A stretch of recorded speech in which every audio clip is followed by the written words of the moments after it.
Okay, so in this clip, I would like to talk about how I achieved the house in the night with the glowing lights effect. Um, so the first thing I did was I actually had to make this picture, or because originally the picture, if I remove all the effects, was during the day, or what was supposed to be the day. So what I did in order to simulate the night was I added a hue/saturation effect to remove some of the lighting, and then I applied a curves effect, which is a form of color correction. And what I did, as you can see here, is I subtracted a lot of the red and greens and grays, and I boosted the blues. This gave it quite a comical, I think, cartoonish nighttime effect, and it worked out pretty well. Now, what I did to get the windows, as you can see this glowing effect here, was I created a yellow solid, and then I created all these masks where the windows were. And then what I did was that I added a glow effect, and this made it seem as if there was light coming from inside the house. And it should be mentioned that although this effect is quite sort of comical, that was in the end what we were going for, as that is the style or the visual that we hope to achieve with our coursework. And then, but a problem I faced was that although the glow effect was working very well, the edges were too sharp. So I found that by going into the mask options and changing the mask feather to about 10, I was able to achieve this very nice sort of, well, more subtle glowing effect, and this made it look a lot better. This was quite important to me to achieve some level of verisimilitude, and I left these as an example of before and after, because I think this effect is quite drastic. So yeah, as you can see, this looks a lot more convincing now than it was before. And then in order to get the lights to flicker, what I did was I took the opacity of the yellow solid, and at random points I assigned random values to the keyframes, which created this sort of flashing effect, which made it seem like there was maybe like a fire in the house, which again adds a lot of verisimilitude, as during this time there would not have been like electric lights. And overall, I'm pretty happy with how this effect turned out.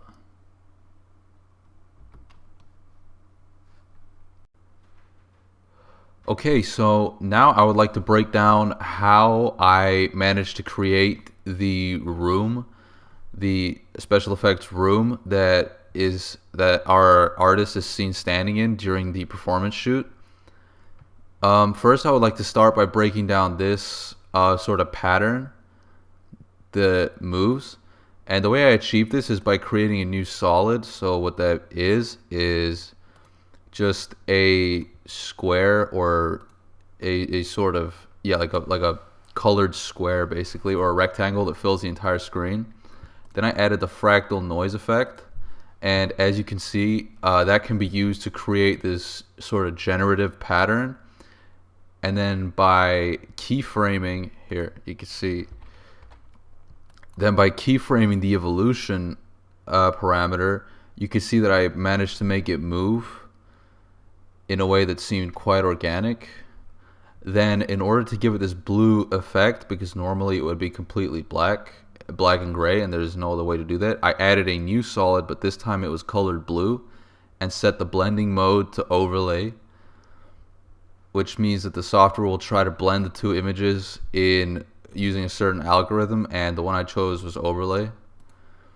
Then what I did was I took it into this project and I warped it in order to make it look like there are 4 walls in a room. So the way I managed to warp this is using After Effects' stock mesh warp plugin. And what this does is it allows you to warp the different parts. Now, originally, this would be very hard to do, as here usually what happens is these are set to about 7 each. You can see down here, and you'd have to, if I could warp, you'd have to warp each section individually. So I came up with a solution, that being only having one of these columns on each row. This meant that only the corners were manipulatable, and this made it a lot easier to arrange them in this way. Then in order to make them change colors, I took the original and then I duplicated it and I added a hue saturation, which basically changes the color. As you can see on this one, if I turn it on and off, this will change the color. And I added that to all 3. Then I added an adjustment layer, which is a layer that will sort of edit everything that is underneath it here on the, I guess you'd call it a timeline. And basically I added a global hue / saturation effect, and then I keyframed the color range so that at the beginning it would be like this, and then slowly throughout the clip it would start to change color until eventually at the end it would come back to what it was initially. And then in order to implement this background into the full performance shoot, what I did was I messed with the scale and the position parameters on the background to sort of get it to match the perspective of the camera. Here's some different examples. For example, here she was standing, and here she was sort of standing turned with her body turned away to the camera, but she was looking towards the camera. So what I did was I used this effect called horizontal flip, basically just flipping the scene. I thought this made more sense from a perspective point of view. Then here, because this is a high angle, what I did was I used this very useful basic 3D effect to sort of tilt it upwards, as you can see here. And here's without the effect. So this particular effect made a huge change. So now I would like to go over how I created the particle effects seen in the final cut for the apple enchanting scene. So basically what I did was I created a new solid, and then I used CC Particle Systems, which again is an inbuilt plugin in Adobe After Effects. And this is a generator plugin that basically generates particles. And essentially all these parameters sort of control the particles. So basically the main parameter is this one, the birth rate. Basically when it's set to 0, it's not creating any new particles. And I did something pretty interesting with these keyframes. If you look in this is a speed time graph.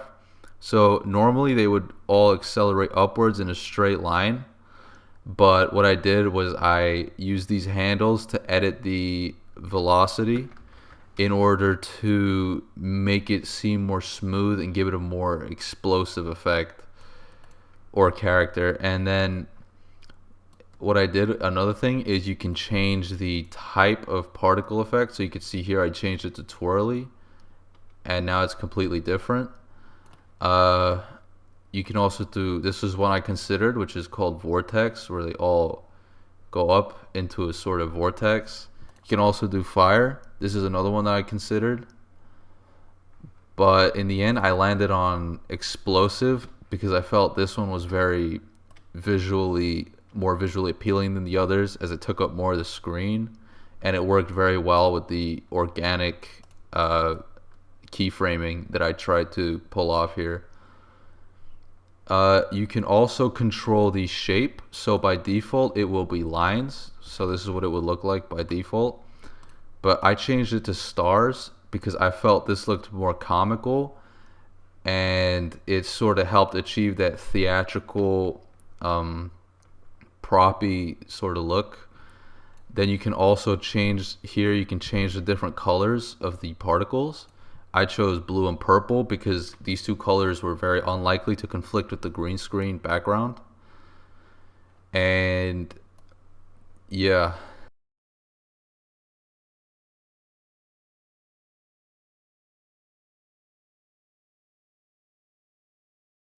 So next, I would like to go through some experimentation attempts that I did in After Effects. The first one being this glue gun effect. The sort of, you could take an image and it sort of simulates a liquidy paintbrush is the best way I can describe this. As you can see, if when it goes through itself, it sort of warps a little bit. And then here I tried sort of experimenting with filling in the whole scene. Of course, it didn't fully work, but nonetheless, I thought this was a very visually striking and comical effect that I'm considering using for one of the final alt videos. Then this effect is the light burst effect. This is what it looks like. I'll just play that again. I thought this could be very good to use for a transition, as seen here. It's very smooth, especially for the visualizer. I thought this would be a very good way to transition between different scenes, because we've had a lot of art and a lot of very visual pieces created for this project. Then the next was this sort of pattern.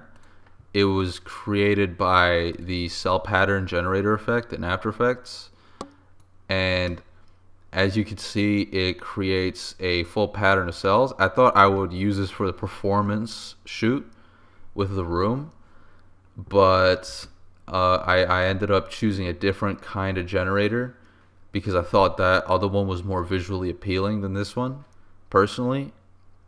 But yeah, by keyframing the evolution parameters, you can sort of make it move throughout the clip.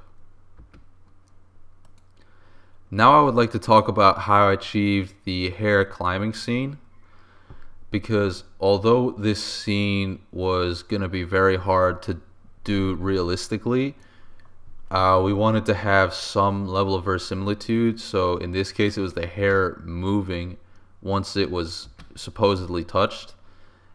And the way I achieved this is by using two adjustment layers. Adjustment layers basically apply all the effects. Adjustment layers basically apply all the effects they have onto all the layers that are beneath them. And what I have on mine is the liquefy effect, where it sort of distorts the image as it is, and I keyframed it so that it's distorted as it's touched, as you can see here. So before it's touched, it's normal, but when it's touched, it distorts. So next, I would like to break down how I used Photoshop to edit the images that you see in the final clip or the final thing. So here's the image with a long shot of the castle that the music video opens on initially. So basically what we had done was we asked our friend Eduardo if he could make us a 3D model of a candy landscape or the candy forest, and he very kindly did that for us, and it ended up looking really good. So this was the original file that was sent to us. So the first thing I did was I replaced this gray background with this, which is a gradient. Here's how I achieved the gradient. Here is the gradient setting. So at this point, if you imagine it's going upwards, at this point it's yellow, at this point it's blue, and then at that point it's pink. Then as you can see, I flipped the original landscape.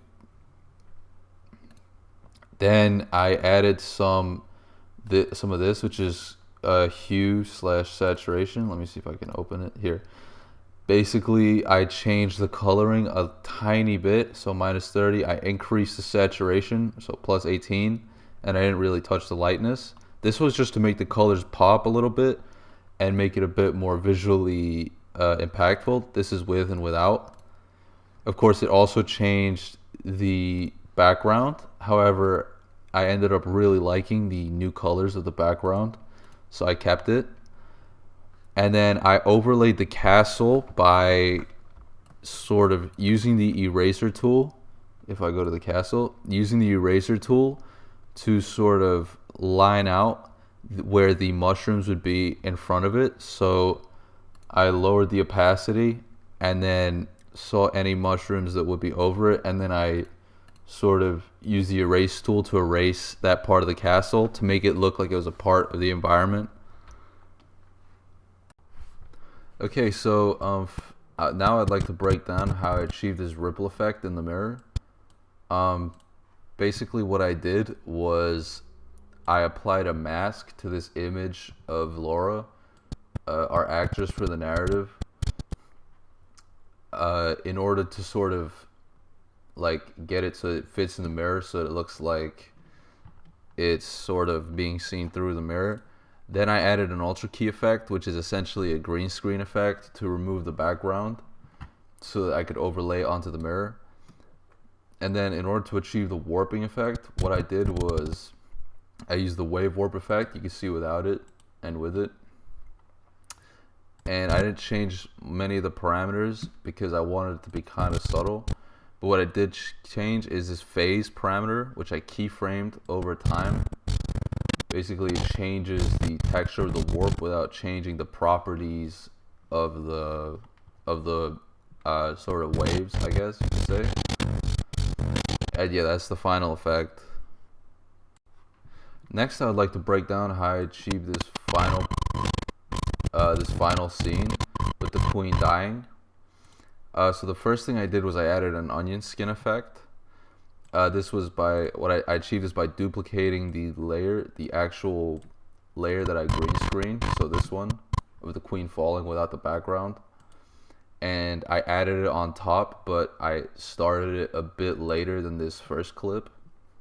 And then with this clip, the opacity is 70%, whereas this one is 100%, which means this clip's like a little more see-through than the last one. Then I added this cross dissolve because you can see without it, it sort of just cuts in. You see if I go frame by frame, and that looks pretty bad. So if it fades in, it makes the sort of transition or effect a lot like starring. And then I did this again with another clip, which again I started later than the second clip. Then I used this adjustment layer. What this is just any effects put on this, it'll affect any layer under it. So it'll affect all these 3 layers. So basically what I did was I added a turbulent displace effect, which again, it makes it a little wavy, but it's not like the wave warp effect. I can't really explain with words exactly how they're different. I guess you can see visually that it's a little more subtle and a little more spread out. But like the wave warp effect, I keyframed the evolution parameter so that it would change over time. And then I added this effect called lens distortion. But you can see with and without it. Basically, it's like a fisheye effect. See if I make it very extreme, it sort of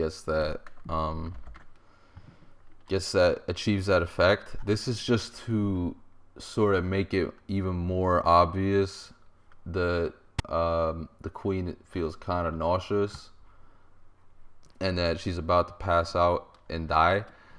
And then the third effect I used was this one called RGB curves, which basically controls the amount of colors shown in the video. What I did was I drastically lowered the amount of blue. I subtly lowered the amount of white and red, and then I boosted the green to sort of make it look kind of sickly, you know? Again, this is like supposed to connote the queen getting sick and then dying. And then the reason for these 2 onion skin effect layers is to make the scene a lot more dramatic.